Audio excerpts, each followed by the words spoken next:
Well, let's continue our election coverage now, building up to September's general election. This morning we speak to our newest MHK. He's been in post since last November. He's aged 56.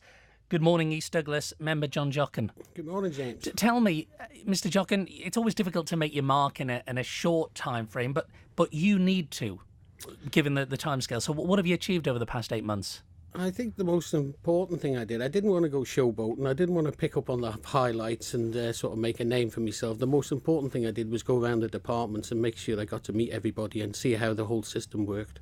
Now, of course, your potential voters will want to know a bit more than that. It was a free-for-all in East Douglas last time. Potentially, it is again this time. You're going to need more votes to be successful. So how can you stand out from the crowd? Well, I'm hoping that the work I've done, like I say, I haven't been showboating and picking up on the knee-jerk reactions missions. I have actually been going round the constituency. I have kept involved with it. I have held surgeries which haven't been held in East Douglas for a very, very long time.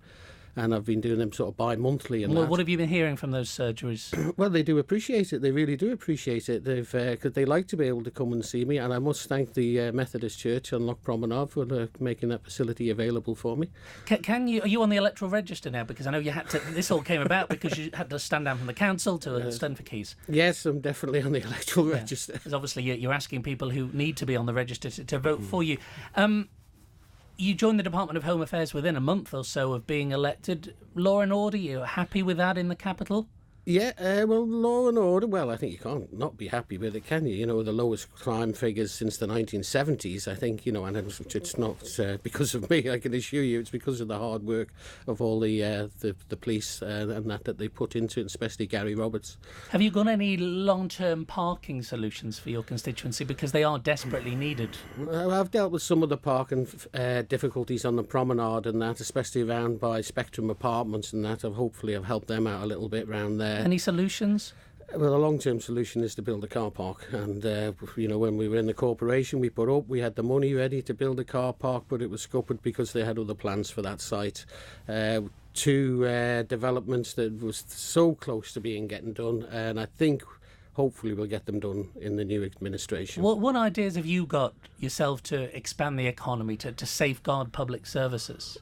Well, I think, you know, we've still got this finance sector, which is very good, and it's very grateful that we have got the finance sector. But we did turn our back on our traditional industries, which was tourism and light manufacturing and stuff like that. And I think there is a genuine push now, especially with these stay-calm holidays like that we're having at the moment. People are having their short holidays at home, and with the cruise liners and things like that. I really think there is a market there for them sort of holidays and that, and especially small manufacturing. You asked a question, I think maybe in your maiden question, about the Castle Mona. It wasn't my maiden one, but yes, I do think so. I mean, I'd asked about it as to be put into an art gallery, which we've been screaming out for an art gallery on the Isle of Man. We've got one on the Sale Gallery, haven't we, on the Villa Arcade? Well, this is a national art gallery. We've got people have donated art to us, and they're lying in warehouses, they're lying in the bottom of the museum. There's hundreds, possibly thousands of paintings just lying there, and what I wanted to do was to apply to the Goubet Trust, see if we could secure the building, and let's see our national assets. What are your priorities for the next 5 years, Mr. Joughin? I think, the last administration, they were hit with the VAT bombshell. You see the Chief Minister's gone away this morning. The biggest bombshell that we're going to deal with in the next administration is the Britex vote. And what are your priorities?